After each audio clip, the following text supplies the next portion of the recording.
আসসালামু আলাইকুম রহমতুল্লাহি ওয়া বারাকাতুহু।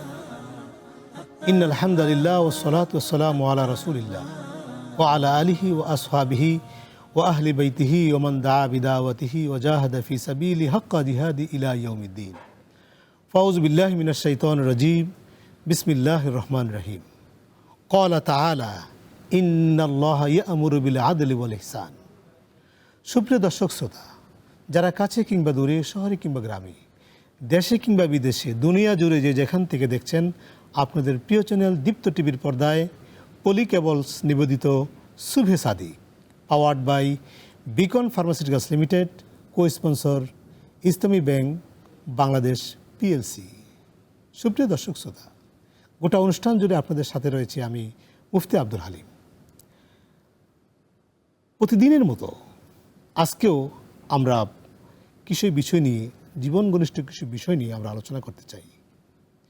আজকে আমাদের আলোচনার বিষয় হলো ন্যায় ও ইনসাফ প্রতিষ্ঠায় সিয়ামের ভূমিকা। ন্যায় ও ইনসাফ প্রতিষ্ঠায় সিয়ামের ভূমিকা, এই চমৎকার বিষয়ে কথা বলার জন্যে আমরা আমাদের স্টুডিওতে আজকে আমন্ত্রণ জানিয়েছি দেশের দুজন বিজ্ঞ ইসলামিক স্কলারকে। আসুন তাদেরকে পরিচয় করে দিই আপনাদের সাথে। আমার ঠিক এদিকে রয়েছেন বিশিষ্ট ইসলামী চিন্তাবিদ, মিডিয়া ব্যক্তিত্ব, ইসলামিক স্কলার, মানারাত ইন্টারন্যাশনাল ইউনিভার্সিটির সহযোগী অধ্যাপক, বিআইআইটি এর ডেপুটি ডিরেক্টর জনাব ডক্টর সৈয়দ শহীদ আহমেদ। আসসালামু আলাইকুম ওয়া রাহমাতুল্লাহি ওয়া বারাকাতুহু। আমার ঠিক এপাশে রয়েছেন আরেকজন বিশিষ্ট ইসলামিক স্কলার, মিডিয়া ব্যক্তিত্ব, বাংলাদেশ ইমাম সমিতির সম্মানিত সেক্রেটারি জেনারেল ফাদিলত শেখ মাওলানা আতিকুর রহমান। আসসালামু আলাইকুম ওয়া রাহমাতুল্লাহি ওয়া বারাকাতুহু। আপনাদের দুজনকে আমরা আমাদের স্টুডিওতে স্বাগত জানাচ্ছি, ধন্যবাদ জানাচ্ছি। আমরা প্রথমেই যাব আমাদের ডক্টর সৈয়দ শহীদ আহমেদ। আপনি যদি এই বিষয়ে বলতেন যে ন্যায় ও ইনসাফ প্রতিষ্ঠায় সিয়ামের ভূমিকা কী কী আছে। ধন্যবাদ। আউযু বিল্লাহি মিনাশ শাইতানির রাজিম। বিসমিল্লাহির রহমানির রহিম। পবিত্র রমজান মাস উপলক্ষে আজকের এই আয়োজনে ন্যায় ও ইনসাফ প্রতিষ্ঠায় রমজানের যে ভূমিকা, সেটি অত্যন্ত তাৎপর্যপূর্ণ এবং গুরুত্বপূর্ণ একটি টপিক আপনারা নির্ধারণ করেছেন। পৃথিবীর শ্রেষ্ঠ মহামানব, যুগশ্রেষ্ঠ ব্যক্তিত্ব, সকলের প্রিয় মহামানব মহানবী হজরত মুহাম্মদ সাল্লাল্লাহু আলাইহি সাল্লাম, এই ধরাধামে তিনি এসেছিলেন ন্যায় ও ইনসাফ প্রতিষ্ঠার জন্য। আরবের সেই কালচার, যেটাকে প্রি ইসলামিক আরব বলা হয়, সেই সময়ে যে অন্যায়, অত্যাচার, অবিচারের যে ঘনঘটা ছিল, সারা পৃথিবী, শুধু আরব নয়, সারা পৃথিবী তখন অন্ধকারাচ্ছন্ন ছিল। অন্যায়ের কালো মেঘ সেখানে নিমজ্জিত ছিল। মানুষ, ন্যায় বলতে কোনো কিছুই তাদের মধ্যে ছিল না। এমনি একটি সময় পৃথিবীর সেই শ্রেষ্ঠ মানুষ, যেটা আমি আবারও রিপিট করলাম, এসেছিলেন ন্যায় প্রতিষ্ঠা করার জন্য। আজকে আমাদের সমাজে একটি শব্দ আমরা দেখতে পাই, শুনতে পাই, সেটা হচ্ছে উই ওয়ান্ট জাস্টিস। আমরা জাস্টিস চাই, ন্যায় বিচার চাই। আজকে অন্যায়টাও এত বেশি বেড়ে গেছে, যে কারণে আজকে জাস্টিসের কথাটা মানুষ আসছে। অর্থাৎ এই শব্দটির জন্যই, প্রতিষ্ঠার জন্যই রমজান কিন্তু একটা বড় ভূমিকা রাখে এখানে। শব্দের অর্থ কি? অর্থ হচ্ছে পুড়িয়ে ফেলা, সারকার করে দেওয়া, সমস্ত অন্যায় অত্যাচার চালিয়ে একটি সুন্দর সমাজ প্রতিষ্ঠার জন্য এই রমজান প্রতিবার আসে আমাদের কাছে। কিন্তু রমজানের একটা মাস আমাদের কাছে আসে ন্যায় প্রতিষ্ঠার জন্য। তাহলে কি এটা মিন করে যে আমরা শুধু রমজান মাসেই ন্যায় প্রতিষ্ঠা করব, এরপর আর করব না? সেটা নয়। It is the teaching of life. Ramzan মাস আসে আমাদের ন্যায় প্রতিষ্ঠার শিক্ষা দিতে। বাকি 11 মাস এটির অ্যাপ্লিকেশন আমাদেরকে থাকতে হবে। একটি সমাজ ওই সময়ে উন্নত হয় যখন সমাজে নারী তার ধর্ষণের ন্যায় বিচার পায়। একটি চোর যখন তার চুরি করে তখন তার বিপক্ষ যার বাসার থেকে চুরি করেছে সেখান থেকে সে ন্যায় বিচার পায়। একজন আসামি যখন ন্যায় বিচার পায় তখন এই সমাজটা আস্তে আস্তে উন্নত হতে থাকে। আপনি একটা আয়াত শুরুতে বলেছিলেন, ইন্নাল্লাহা ইয়া'মুরুকুম বিল আদলি ওয়াল ইহসান, অর্থাৎ আল্লাহ তোমাদেরকে আদল এবং ইহসানের নির্দেশ দিচ্ছেন, ন্যায় বিচারের জন্য নির্দেশ দিচ্ছেন। তাহলে এই নির্দেশটা মানার জন্য সবচেয়ে সুন্দর একটা সময় হচ্ছে রমজান মাস। আমরা রমজান মাসে একদিকে যেমন তাকওয়া, একদিকে যেমন আল্লাহর ভয়, তেমনি আমাদের প্রতিটি সমাজে প্রতিটি জায়গায় এই ভয়কে সামনে রেখে যদি আমরা ন্যায় বিচারটা করতে পারি, ন্যায় বিচারের দিকে আসতে পারি। ন্যায় বিচার শুধুমাত্র বিচারক করবে এমনটা নয়, প্রতিটা স্তরে প্রতিটা মানুষের কাছে কিন্তু এই ন্যায় বিচারের ক্ষমতা আছে। ফ্যামিলিতে ন্যায় বিচার আছে, ফ্যামিলিতে ন্যায় বিচার আছে, বাবা মার সাথে, মায়ের সাথে, ভাই ভাইয়ের পরিবারের সাথে, বোনের সাথে, তারপরে সমাজের সাথে, প্রতিটা জায়গায় প্রতিটি হাদিস শরীফে তো আছে, কুল্লুকুম রাইন ওয়া কুল্লুকুম মাসউলুন আলা রাইয়াতিহি, তোরা প্রত্যেকেই একজন শাসক এবং প্রত্যেকেই একজন পরিচালক। তোমরা সমাজে নিজেদেরকে তুলে ধরো এবং মাসউলুন আলা রাইয়াতি, তোমাদের দায়িত্বশীলতার পরিচয় দাও। কিয়ামতের দিন তোমাদের দায়িত্ব কতটুকু পালন করলে সেটা নিয়ে কিন্তু জিজ্ঞাসা করা হবে। এই দায়িত্বটাকেই it should be indicate into the justice. মোহতারাম, আপনি অত্যন্ত চমৎকার করে এই ন্যায় এবং ইনসাফের কথা বলছিলেন। আমরা আপনার আরও বক্তব্য শুনবো, তবে এই পর্যায়ে আমরা যাচ্ছি আমাদের শেখ আপনার কাছে। আপনি যদি বলতেন যে ন্যায় ইনসাফ প্রতিষ্ঠায় সিয়ামের আর কী ভূমিকা আছে এবং ন্যায় এবং ইনসাফের মধ্যে আসলে পার্থক্যটা কী? মোহতারাম, একটি গুরুত্বপূর্ণ প্রস্তাবনা পেশ করার কারণে আপনাকে ধন্যবাদ জানাচ্ছি। আসলে মহান রব্বুল আলামিন কোরআনকে নাজিল করেছেন মানবতার জন্য, মানবতার শান্তি, প্রগতি, মুক্তি, নাজাতের জন্য। আর এই কোরআনকে নাজিল করেছেন এই রমজান মাসেই। সেটা মহাগ্রন্থ আল কোরআনের সূরাতুল বাকারা 185 নম্বর আয়াতে আল্লাহ কথা বলছেন। 183 নম্বর আয়াতে বলেছেন লাআল্লাকুম তাত্তাকুন। প্রথমে বলেছেন ইয়া আইয়ুহাল্লাযীনা আমানু, তোমরা যারা ঈমান এনেছো, তোমাদের জন্য রোজাকে ফরজ করা হয়েছে যাতে করে তোমরা আল্লাহ ভীতি অর্জন করতে পারো। আল্লাহ ভীতি অর্জন মানে হলো আমাদেরকে এই জিনিসটা বুঝতে হবে যে আল্লাহ ভীতিটা কী, আল্লাহ তাআলার গুণ, ক্ষমতা, বৈশিষ্ট্য, তার পাওয়ার, এগুলোকে যদি আমরা জানি তাহলে আল্লাহ তাআলার যা আদেশ তা মেনে চলতে হবে, যা নিষেধ তা পরিহার করে চলতে হবে। তো আল্লাহ তাআলা এই ক্ষেত্রে যথাযথ বহু সূরায় অসংখ্য আয়াত বলেছে, যেমন সূরাতু আন-নিসা 4 নম্বর সূরার 135 নম্বর আয়াত আল্লাহ তাআলা বলেছেন ইয়া আইয়ুহাল্লাযীনা আমানু কুনু কাওয়ামিনা বিল কিসতি শুহাদা লিল্লাহ, তোমরা সকল ক্ষেত্রে তোমাদের সমস্ত কিছু পরিচালনার ক্ষেত্রে তোমরা বিল কিসত, ন্যায় ইনসাফ ভিত্তিক একটি সুন্দর সমাজ প্রতিষ্ঠার জন্য ওয়ালাউ আলা আনফুসিহিম, এটা বলেছেন সূরাতু আল মায়েদা 5 নম্বর সূরা 8 নম্বর আয়াতে, ওয়ালাউ আলা আনফুসিহিম, যদি সেটা তোমার নিজের জন্য হয়, আউল বিলদান, এরপরে যদি তোমাদের পিতামাতার ক্ষেত্রে হয়, সন্তান সন্ততির ক্ষেত্রে এখানে আছে, নিকটতম আত্মীয়দের ক্ষেত্রে আছে। এরপরে তিনি বলেছেন যে তোমরা যা কিছু করবে এ ব্যাপারে সকল ক্ষেত্রে ওয়ালা তাত্তাবিউ, তোমরা অনুসরণ করবে না হাওয়া প্রবৃত্তির। অর্থাৎ কোরআন যে আপনাকে আমাকে ইনসাফ ভিত্তিক একটি সমাজ প্রতিষ্ঠার জন্য এই রোজা উপহার দিয়েছে, এই রোজার মাধ্যমে এটাকে জানতে হবে এবং নিজের ক্ষেত্রে, পরিবারের ক্ষেত্রে, সমাজের ক্ষেত্রে যে কারে হোক না কেন, ওখানে বলা হয়েছে আগনিয়া ওয়াল ফুকারা, যদি সেখানে ফকিরও হয় দরিদ্রও হয়, তো ফকির দরিদ্র উঁচু নিচু গোষ্ঠী বংশ সকল কিছুর ক্ষেত্রে বলছে নিজের ক্ষেত্রে, পিতামাতার ক্ষেত্রে, অন্যের ক্ষেত্রে, সকল ক্ষেত্রে ইনসাফ প্রতিষ্ঠা করতে হবে। সেক্ষেত্রে তোমরা প্রবৃত্তির অনুসরণ করতে পারবে না, বরং তোমরা এখানে নিজেদেরকে আনতাদিলু, তখন তোমরা কি করবে, তোমরা সকল ক্ষেত্রে যেন ন্যায় পরায়ণ হও।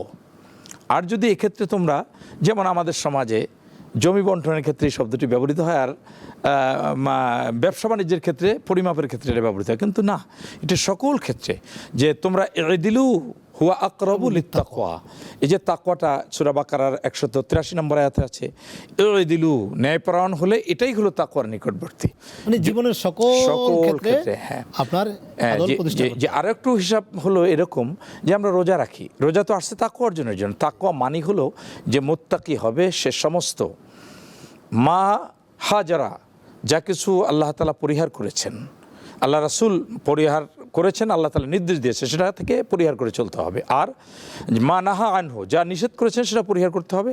আর যা আমার আদেশ দিয়েছেন সেটাকে সুন্দরভাবে মানতে হবে। তাইলে হবে কি, যে ব্যক্তি, সমাজ, পরিবার, রাষ্ট্র সকল ক্ষেত্রে যদি ইনসাফ ভিত্তিক আমরা এই বিষয়গুলো আমরা করতে পারি, যেমন জমি বন্টনের ক্ষেত্রে আমরা মিথ্যা অজুহাত দিয়ে মিথ্যা সাক্ষ্য গ্রহণ করি, মিথ্যা সাক্ষ্য পেশ করি। আল্লাহ এখানে বলেছেন যে ওয়াইন তুরিদু, যদি তোমরা এক্ষেত্রে ইনিয়ে বিনিয়ে বিভিন্নভাবে তোমরা বক্রপথ অবলম্বন করো, তাহলে এটাও ঠিক হবে না। তাহলে আমাদের দেখা গেল সকল ক্ষেত্রে আমরা যদি ন্যায়পরায়ণ, ইনসাফ যদি আমরা হই, তাহলে এই শিক্ষাটা নিতে হবে। কিন্তু এই রমজান মাসে আল্লাহ কোরআন নাজিল করেছে, কোরআনের অসংখ্য আয়াতে এভাবে বলা হয়েছে।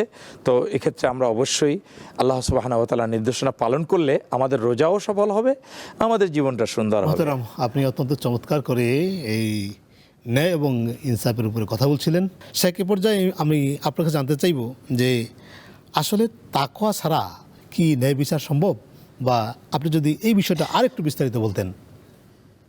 According to the light of the Quran, Quranic verses, সেখানে তাকওয়া ছাড়া ন্যায় বিচার সম্ভব নয়। একজন মানুষের ভিতরে ওই সময়ে জাস্টিস বা ন্যায়পরায়ণতা জেগে ওঠে যখন অন্যায় কাজ করার ব্যাপারে তার ভিতরে একটা ভয় কাজ করে, যে আমি এই অন্যায় কাজটা করব, কেন করব। এখানে ভয়ের সাথে তাকওয়ার সাথে জাস্টিসের একটা সম্পর্ক আছে। এই জন্যই তো কোরআন নাজিল হয়েছে। এইটা ছিল না বলেই আরব দেশের লোকেরা অন্যায় কাজ করত। তাদের ভিতরে যে নীতিবান মানুষ ছিল না এমনটা নয়, কিন্তু অন্যায় কাজ করার ক্ষেত্রে তাদের কোনো ভয় কাজ করেনি কখনো। এবং আমরা যদি দেখি এই রাসূল সাল্লাল্লাহু আলাইহি সাল্লামের পরবর্তী যে খোলাফায়ে রাশেদিন, যেমন হযরত ওমর রাদিয়াল্লাহু তাআলা আনহুর যে শাসন আমরা দেখেছি, সেই শাসনটা এত ন্যায়পরায়ণ শাসন ছিল যেটা আজকেও মানুষ সেই শাসনের কথা স্মরণ করে। আমরা যদি আমাদের মুসলিম যে হেরিটেজগুলো ছিল, মুসলিম বিশ্ব একসময় সারা পৃথিবীকে শাসন করেছে আব্বাসী যুগে, খলিফা হারুন আর রশিদ, খলিফা মামুন, তাদের মধ্যে ন্যায় বিচার ছিল, জাস্টিস ছিল। কারণ কি? তাদের মধ্যে তাকওয়া ছিল, আল্লাহর ভয় ছিল। অর্থাৎ আল্লাহর ভয়, স্রষ্টার ভয় যদি মানুষের ভিতরে হৃদয় না থাকে, তার কাছ থেকে কখনো ন্যায় বা পরায়ণতা আশা করা যায় না। কোরআনের বারবার বহু জায়গায় বলা হয়েছে, এমনও বলা হয়েছে যে 7 হাদিস শরীফের মধ্যে আছে 7 শ্রেণীর মানুষ কিয়ামতের দিন আরশের নিচে ছায়া পাবে। তার মধ্যে প্রথম নম্বর হচ্ছে আদেল, ন্যায় বিচারক। সুতরাং এই যে ন্যায় বিচারক, ন্যায় বিচার, এটা যুগে যুগে হয়ে আসছে। কিন্তু আজকে আমাদের সমাজে খুন, দর্শন, অন্যায় যে কাজগুলো চলছে একের পর এক, এর প্রত্যেকটার পিছনে কারণ হচ্ছে আল্লাহর ভয় থেকে আমরা দূরে সরে গিয়েছি। আর সেই ভয়টা জাগ্রত হয় রমজান মাসে। আমরা মনে করি যে এই রমজান মাসে আল্লাহ যে তাকওয়া অর্জন করেছে, এই তাকওয়া অর্জন করতে বলেছেন, এই তাকওয়া অর্জনের মধ্য দিয়েই একটা মানুষের মধ্যে কুপ্রবৃত্তি যেমন দূর হবে, তেমনি ন্যায় বিচার প্রতিষ্ঠা হবে, ন্যায় নীতি আদর্শ প্রতিষ্ঠা হবে রমজান মাসে। এটা আমরা এই ন্যায় বিচার পাচ্ছি না কেন? সেটা কি কোরআন থেকে দূরে থাকার কারণে? আমরা কোরআন থেকে দূরে থাকার কারণে, শুধু কোরআন থেকে না, আমরা সুন্নাহ থেকেও দূরে সরার কারণে। কোরআন সুন্নাহ থেকে যদি আমরা দূরে সরে যাই, এবং যেটা রাসূল সাল্লাল্লাহু আলাইহি ওয়াসাল্লাম বহু জায়গায় বলেছেন, কোরআন শরীফের মধ্যে আসছে যে তোমরা যদি সত্যের দিকে না এগিয়ে যাও, তোমরা যদি কোরআন এবং সুন্নাহকে আঁকড়ে না ধরো, তাহলে পথভ্রষ্ট হবে। আল্লাহ রাসূল বলে দিয়েছেন। আজকে আমাদের পথভ্রষ্ট হওয়া, ন্যায় বিচার থেকে দূরে যাওয়া, আমাদের মধ্যে সমাজের অন্যায়, অত্যাচার, অবিচার বেড়ে যাওয়ার মূল কারণ হচ্ছে এই কোরআন এবং সুন্নাহ থেকে আমরা দূরে সরে গিয়েছি। সুতরাং এই রমজান মাস যে বারবার আসে, কি ডাক দেয়? আমাদেরকে ডাক দিচ্ছে যে তোমরা উদু ইলা সাবিলি রব্বিকুম বিল হিকমা অল মাউইজাতুল হাসানা। এই জন্য মানুষকে ডাকতে হবে, এবং সেই সাথে ওই ডাকের মধ্যে যেন আমরা আমাদের কুপ্রবৃত্তিটাকে দূর করে একটি সুন্দর সমাজ প্রতিষ্ঠার জন্য আমরা ন্যায় বিচার প্রতিষ্ঠা করতে পারি, সেই ডাক কিন্তু রমজান মাস প্রতি বছরই আমাদেরকে দিয়ে যাচ্ছে। আপনি অত্যন্ত চমৎকার বলছিলেন। সেক্ষেত্রে পর্যায়ে আমরা আপনার কাছে যাব যে আমরা সমাজে কিভাবে আমরা আদল, ইনসাফ প্রতিষ্ঠা করতে পারি।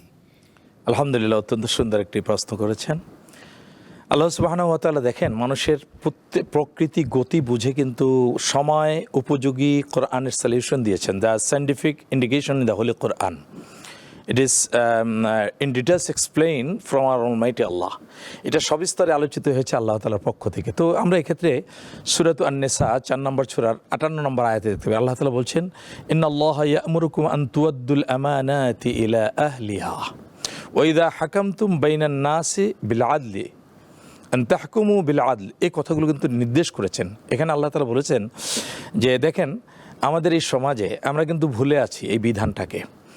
আমরা আমার দেশের রাষ্ট্র পরিচালনায় যারা আছে তারা আমাদের দেশ পরিচালনার প্রথম শ্রেণীর শাসক। তা আল্লাহ তাআলা বলেছেন যে তোমরা যারা শাসক হয়েছো, শাসক হবে ইন ফিউচার, তোমরা অবশ্যই তোমরা এই শাসক শ্রেণী যারা আছো, তোমরা শাসিত যারা, তাদেরকে তাদের অধিকারটুকু যথাস্থানে ফিরিয়ে দেবে। সুবহানাল্লাহি ওয়া বিহামদিহি। যে ইন্নাল্লাহা ইয়া'মুরুকুম আন তুআদ্দুল আমানাতি ইলা আহলিহা। তো এক্ষেত্রে যদি শাসকগণ, আমার সাথী আমার ভাই আলোচনা করেছেন যে ইমামুনা আদিলুন, যে কিয়ামতের ময়দানে 7 শ্রেণীর লোককে আর সাজিমের নিচে ছায়া দেওয়া হবে।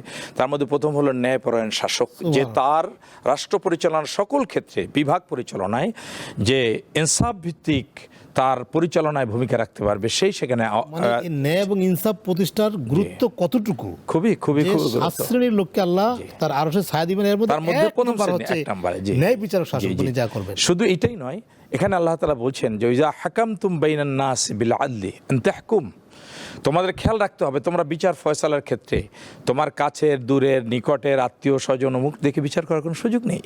এখানে তুমি শাসিত যারা থাকবে তাদের প্রতিটি মানুষের অধিকারকে ফিরিয়ে দেওয়ার জন্য তোমার সর্বোচ্চ চিন্তা সেটা থাকবে ইনসাফ ভিত্তিক। তুমি সকলের ক্ষেত্রে নিজের কথা চিন্তা করবে না, বরং অমরের মতন তিনি যেমনি সেই আদা জাহানের খলিফা ছিলেন, তুমি হয়ে যাও সেভাবে একজন শাসক, যে মানুষের দাঁড়ে দাঁড়ে ঘুরে ঘুরে কার কি সমস্যা ছিল, কার কি যন্ত্রণা ছিল, কার কি ব্যথা ছিল, কোন মায়ের কান্নায় বুক ভেসে যেত, সে সব খুঁজে খুঁজে দেখতো। কারা নির্যাতিত, নিপীড়িত, বঞ্চিত, কারা অযাচিত, যারা এখন যাদের কান্নায় আকাশ বাতাস ভারী হয়ে যাচ্ছে, তুমি খোঁজ নাও তাদের। কি চমৎকার সুযোগ আপনাকে দিয়েছেন আল্লাহ তাআলা। যদি আমরা এটা পারি তাহলে আমরা একদিকে শাসক হিসাবে যেমনিভাবে পূর্ণ শাসক হলাম, ঠিক শাসিতর ক্ষেত্রেও আমরা আলী রাদিয়াল্লাহু তাআলা আনহু বলছেন সেবার জন্য নেতৃত্ব, তাকওয়ার জন্য সম্মান। ঠিক তাকওয়া অর্জনের সেই মাসটি আমাদের মাঝে আসছে। এই রমজান মাস আমাদের মাঝে পূর্ণ 30টি দিন আমাদেরকে সে অনুপ্রেরণা দিয়ে যাবে। আমরা যদি মহাগ্রন্থ আল কোরআনের সে নির্দেশনা অনুযায়ী সূরাতুল বাকারার 183 নম্বর অনুযায়ী যে লাআল্লাকুম তাত্তাকুন, তোমরা তাকওয়া অবলম্বন করতে পারবে, যদি আমরা এটাকে গুরুত্ব দেই, আমরা যদি উই ওয়ান্ট জাস্টিস, এটা যদি সকল ক্ষেত্রে আমরা যদি চিন্তা করি, তাহলে অবশ্যই তা এই রমজান মাসে আল্লাহ দিবেন। এই প্রশিক্ষণের মাধ্যমে সেটা আমাদেরকে কেড়ে নিতে পারলে আমরা ধন্য হব ইনশাআল্লাহ। মোহতারাম, আপনি অত্যন্ত চমৎকার আলোচনা করছিলেন, আপনাকে অসংখ্য ধন্যবাদ। শেখ, আপনি ডক্টর সৈয়দ আহমেদ, আপনি যদি এক লাইনে বলতেন যে আমাদের দর্শক উদ্দেশ্যে যে ন্যায় এবং ইনসাফ প্রতিষ্ঠায় আমরা কি করতে পারি? আমাদের ন্যায় প্রতিষ্ঠার জন্য কোরআনের যে ইন্ডিকেশন আছে, সেই ইন্ডিকেশনগুলো খুঁজে বের করে সেগুলো বেশি বেশি করে নিজে আমল করা এবং এটা বাস্তবায়িত করা। যদি তাই করা হয় তাহলে সমাজ থেকে সকল ধরনের অন্যায় দূরীভূত হয়ে যাবে বলে আমি বিশ্বাস করি। আলহামদুলিল্লাহ, আপনি অত্যন্ত চমৎকার করে বলছিলেন, আপনারা দুজনেই অত্যন্ত চমৎকার বক্তব্য দিয়েছেন। আমরা আশা করছি আমাদের দর্শক শ্রোতা যারা আছেন তারা অনেক উপকৃত হয়েছেন। প্রিয় দর্শক, আমরা অনুষ্ঠানের একেবারেই শেষ পর্যায়ে এসে পৌঁছেছি। আপনারা দেখছেন আপনাদের প্রিয় চ্যানেল দীপ্ত টিভির পর্দায় পলি কেবলস নিবেদিত Subhe Sadiq, powered by beacon pharmaceuticals limited, co sponsor Islami bank Bangladesh PLC. আমরা একেবারেই শেষের দিকে। শেষ কথাটুকু এভাবে বলতে চাই, বিশ্ব মানবতার মুক্তি সনদ আল কোরআন সকল প্রকার জীবন জিজ্ঞাসার জবাব দিয়েছে এই কোরআন। আসুন এই মাহে রমজানে আমরা বেশি করে কোরআন পড়ি, কোরআন অনুযায়ী আমরা জীবন যাপন করি এবং সেই সাথে সাথে ন্যায় এবং ইনসাফের দীক্ষা আমরা নেই। আল্লাহ আমাদের কবুল করুন। পরবর্তী প্রোগ্রাম দেখার আমন্ত্রণ জানিয়ে আজকের মতো এখানে শেষ করছি। আসসালামু আলাইকুম রহমতুল্লাহি ওয়া বারাকাতুহু।